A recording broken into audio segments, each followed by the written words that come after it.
What is this podcast about? It probably would help if you don't chew into the mic. My name is Libby. My name is Luke. In this new episode. This new season. And we are going to be focusing completely on weddings. We are, in fact, the Wedding Pirates. There's no other podcast like this. I've looked. I've checked. And we have a cat. Her name is Stella. We want to share all the secrets when it comes to weddings. The one where we talk. Wedding edition.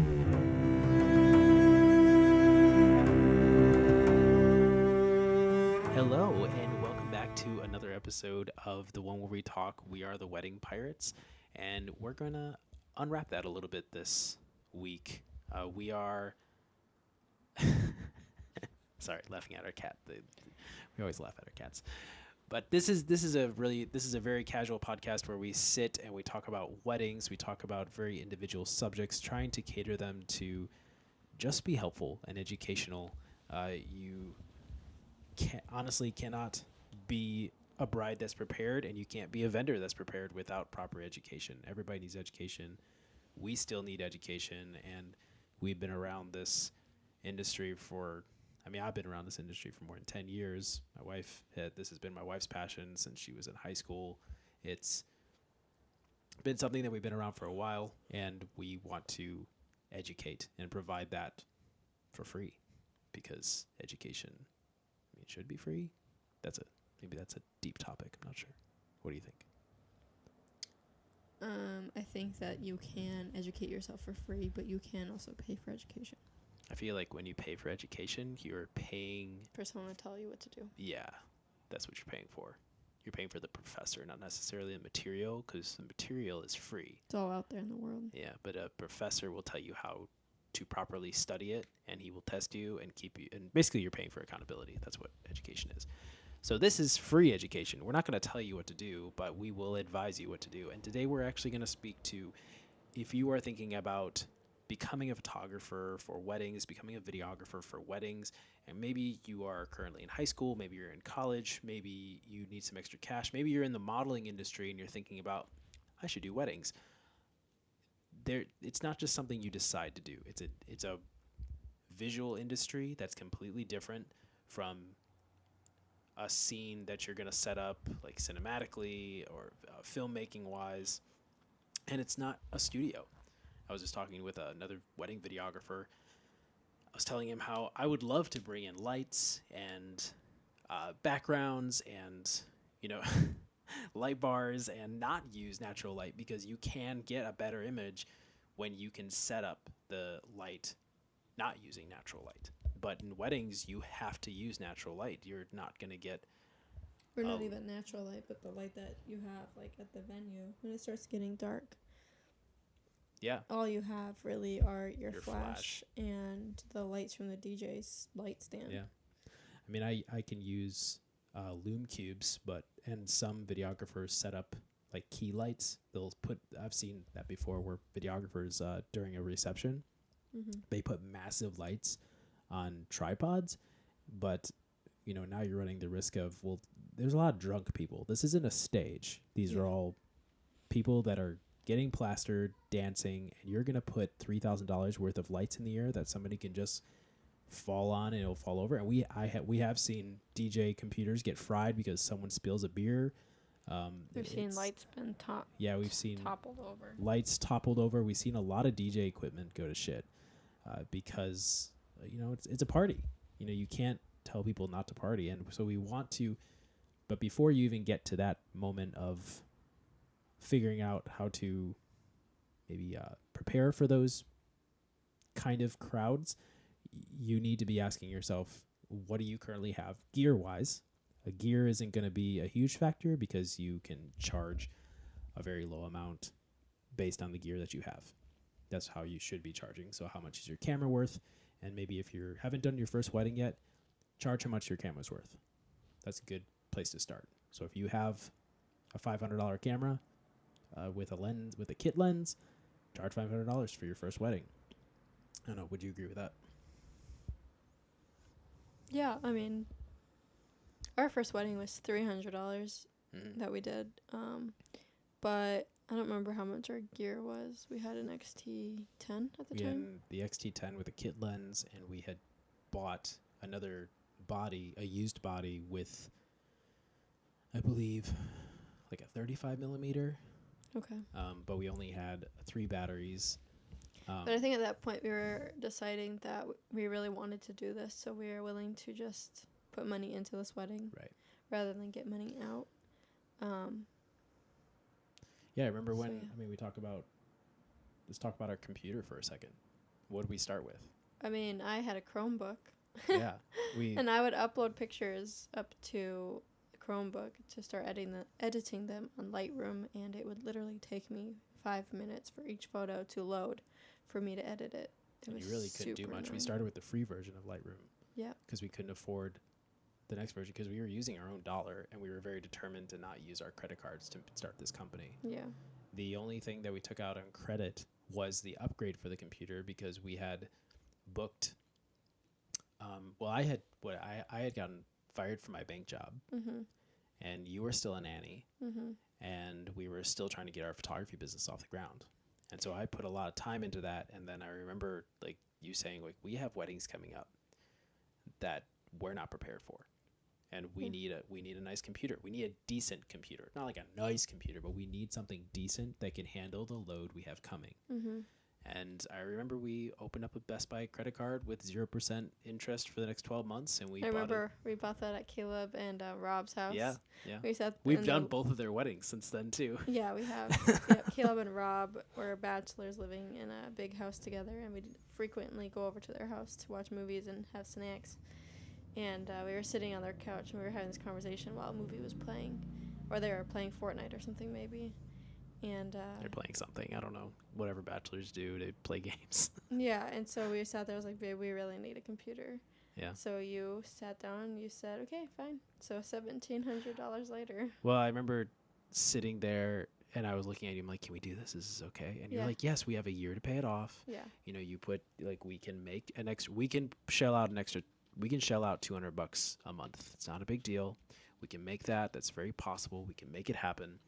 Yeah. And we just talked, like, hyped up each other. But the same exact thing happened with our website. Remember, we were in our Colebrook apartment, and we needed a website. Yeah. And we were looking at all the options, and we couldn't afford to have someone build a website from scratch with coding. And there were so many scams happening with that, like scam after scam. Like that was before Squarespace.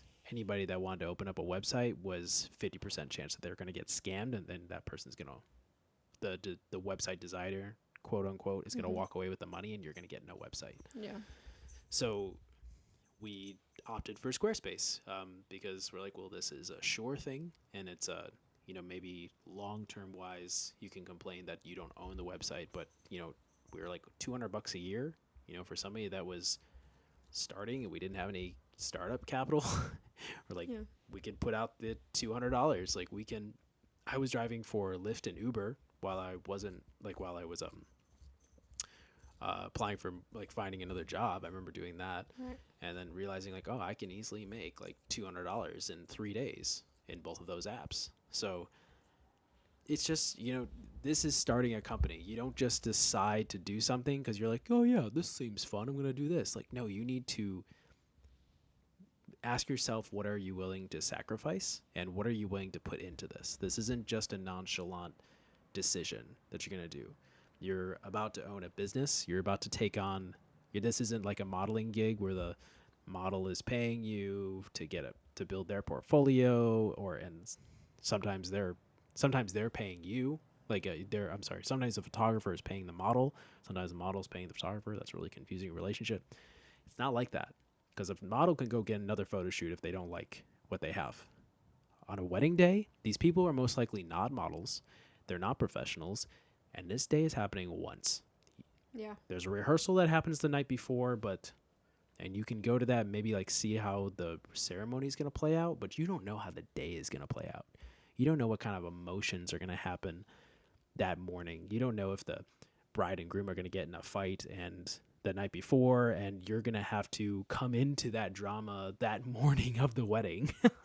Yeah, it's a lot. Wedding days are a lot. It's not easy. I have a lot of guests at weddings come up to me and they'd be like, I do not envy your job. Like, you this is a really stressful job. I do not know how you do it. You just make it look so easy. Like, I'm like, well, I love what I do. I genuinely love what I do. And honestly, for me, it's not hard. It's not stressful.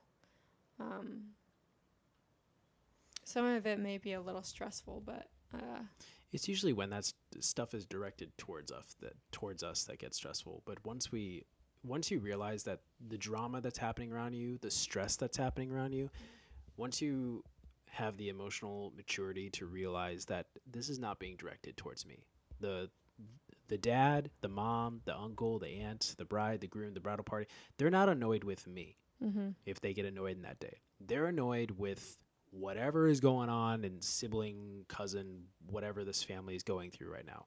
And you need to basically learn to disassociate from family drama and realize that it's not your problem.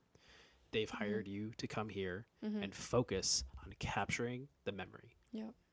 And you need to be capturing it in a way that they want to remember it. So you need to disassociate from all that drama and all those bad things that are happening in the day, and you need to make this look like a fairy tale. And well, even like if a bride is really, really stressed and she's maybe taking it out in her tone of voice towards you, which we have happened. Oh yeah. Like, it doesn't really bother me. I just go back to like my train of thought of thinking, okay, this is her wedding day and she is a little stressed because her bridesmaids are not helping out like they should be, or her family's causing her a lot of stress, or this, that, the other thing. I don't take it personally at all. Right. Even though I could very well take it personally and give her my train of thought, or give her my opinion of, hey, I'm not here to be yelled at. Like, I could very easily say something, but I don't. And I don't want to add to the stress. Right. You hear her purring. Yeah, I can hear her purring. She's sitting in Luke's lap, and Luke's microphone is nowhere near her, and you can still hear her purring. She's a little purr box.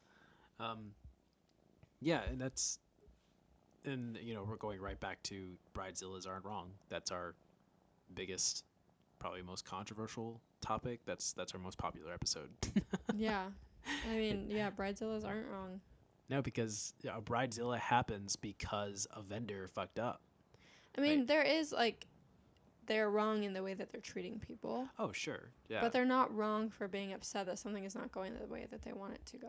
Right. And honestly, every time I've seen a bridezilla, not a bridezilla, I've seen a bride accused of being a bridezilla, and then she tells me, like, I'm being accused of being a bridezilla. Like, and then I see the context. When you realize the context of why a bride is being called a bridezilla, you realize that the bride is being accused of being demanding and insensitive. But what the cause of that was that, mom decided that I'm not going to listen to my daughter. I know better. And then she goes and does something completely different than what the bride requested. That would piss me off. This is my day, not yours. Yeah. And you decided to do something without my say-so. Oh, I'm mad. Yeah. And that's going to come out. That's a lot of stress. This day happens once. Yeah. And all of a sudden, now she's a bridezilla because she's reacting naturally to something. Yeah. And these are all things that we're fine with. Like, we're prepared for this. You can yell in my face, and I can disassociate from the fact that this isn't about me. You're upset. How can I help? I can help. Yeah. Yeah. Exactly. Yeah. And once I communicate that, like, oh, let me help you. Yeah. You're in distress. Yeah. Let me help you. I'd make a great police officer, let me tell you. Because that's what you're supposed to do. Someone in authority, that is their job. They look at a situation, a person that's in distress, no matter their choices that they're making, no matter how they're treating you, they need your help, and you've been hired to help them in this day. And these are all the realizations that you need to have before you step fully into weddings. Yeah. You can't just do this casually and say, oh, I used to do weddings. Oh, I'm going to do a few. I'm going to do a few to get by financially. Don't go into it with that attitude. You need to go into the wedding industry with the attitude that you are taking care of humans that are relying on you to capture emotion that is going to happen once. And you won't be able to set up any of the emotion. You can set up first looks. The ceremony's there. But there are tons and tons of moments in a wedding where our brides and grooms say to us all the time, like, how did you get that shot? Where were you? I didn't even see you recording. Like, well, of course, like I got that shot of grandpa on the dance floor that it never dances at all. And, or grandma like walked in last minute and accidentally saw the bride in her dress and I was there to capture that moment. Like, you can't set those moments up. You have to be ready. Yeah, and we don't set shots up like of getting ready. We might suggest that the bride sit somewhere more aesthetic than around a bunch of with clothes all over the place. Good light. Yeah, like move the suitcases and the shoes and stuff. Yeah, like move all the stuff that and the trash can. So we don't like remake brides. Like we don't tell her take your jewelry off and do it again. Like we get it in the moment. Yeah. And that helps for wedding days to go by more smooth and not so like choppy. Right. Yeah. Yeah, it does, because it makes it happen very. It takes time too to redo shots. Yeah, and I think that if you're going to do weddings, there's a lot of things that you're gonna have to love. Like, don't go into this thinking I'll just shoot the wedding, then I'll outsource the editing. Don't go into it with that attitude. You're gonna fuck up. Yeah. Don't do it. Don't go into this thinking, oh, this will be easy, because it's just normal people and it's not business to business. Like, no, you've never dealt with a Karen then. Yeah. You don't know what's going to happen. Like, there's certain things that you can't take personally. Like, recently at a wedding, I had this guy was absolutely plastered. Yeah. And he came over and he leaned on me. You had just left. And he came over and he was like, "You're a piece of shit, but I love you." He said that Yeah. to you? I'm like, "You're a piece of shit, but I love you." Yeah. And I said, "I love you too, man." He's like, "Thanks. I appreciate that." And then he stumbled off into the dancing. Which wedding was this at? It was Kinley's. Why did he say that? I have no idea, but you can't take it personally. Was he a guest or was he on the bridal party? I don't remember. Oh. It would make sense if he was on the bridal party because I kind of yelled at those guys a little bit on their wedding day because I gave them instruction to not leave and they left. Oh. And Kinley was upset because they were wasting time. They wasted like 10 minutes when we had like every second. That's another thing. If the bride is upset, you're upset. Yeah. I am. Yeah. No, I mean like that is a requirement. Yeah. No, I'm saying like if my bride is upset and the groomsmen or the bridesmaids or someone else made her upset, like I'm gonna defend her. Yeah. And I'm gonna say the bride is upset, so you're making me upset. Yeah, because the bride is upset. You're making. I told. I'm not here to capture sad tears. Yeah, like, come on, you're making my job harder. Yeah, it's true. Now I have to cheer this bride and groom up to get them back to a point where, hey, you're getting married today. You're married. Yeah, it's a happy moment. Yeah, or being able to, something that I love saying. I'm right every single time when a groom is just scared stiff. He's about to walk down the aisle. I'm like, "Are you okay?" I'm like miking him up, and I have a small moment with him when I'm putting a mic on him. And I say, "Are you okay?" He's like, "Yeah, I'm okay. I'm all right." He's like, "It's all going to melt away as soon as you see her coming down the aisle. Literally everything melts away." I say the same thing to the bride. Oh, really? Yeah. I didn't know that. I didn't know that either. Aww. Oh, that's so cute. But that's what happened to me. You know, and yeah, same. That's what happened to me. Yeah, we knew this. Oh. Maybe that's wow, why. it's like we're married. It's like we enjoy being married to each other or something. Yeah, something like that. Yeah. But it's true. I saw you at the end of the aisle and everything else, like all the, because it was very stressful. We did a DIY wedding. We had $0 and zero, no money. And everybody, we had to rely on a lot of people to help, and so a lot of people felt obligated that they owned the wedding because they were helping. Yeah. And it just created a lot of stress. And then Can you get the cord out of Andy's face? She's like bothered by it.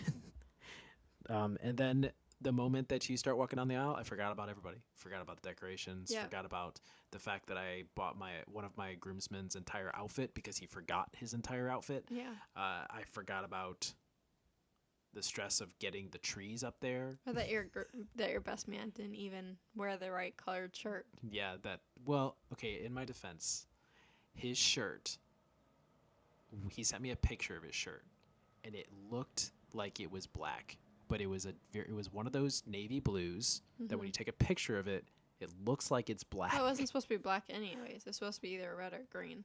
But actually it ended up working out that his shirt was blue. Yeah, it looked 'Cause well. it looks Good. fine. It looked good. Yeah, it looks fine. I think Andrew Pfluger, I do not hate you. No, we love you, Andrew Pfluger. You looked good on our wedding day. Yeah. No, our wedding day, but the reason why we're so passionate about weddings is because of our own wedding. There's a lot of things that happened at our own wedding that makes us passionate about everybody else's wedding. Because there's a lot of things that went wrong, or there's a lot of things we got accused of. You got accused of being a bridezilla, Yeah.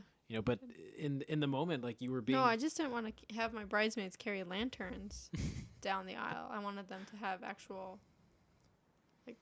Yeah, that was a pretty bouquets. funky idea. Yeah. It was interesting. I don't think it really panned out, that trend. I saw it one other time. The lanterns. The lantern Or thing. anything else besides a bouquet. Yeah, people It's just try to weird. get. Or like the floral wreath that they hold, like the piece of metal with the flowers on the people bottom. started to get creative I with. don't like those. Yeah, it's just it's not gonna age well in photos. I'm so glad that. We didn't get any bridal party photos of like all of them together. Like I didn't. On our wedding? Yeah, on We our have wedding. one. We have one. Yep, on stage. Oh yeah. We that's didn't right. get any outside Yeah. of our entire bridal party. But there was a lot of things that we Which I'm just sad about. didn't have a choice with our wedding. Like we didn't have any money. We didn't have a choice, like really, of a photographer. I went with somebody that was a discount because I was associated with the church at the time, They and so offered it. to yeah, and they us. offered it.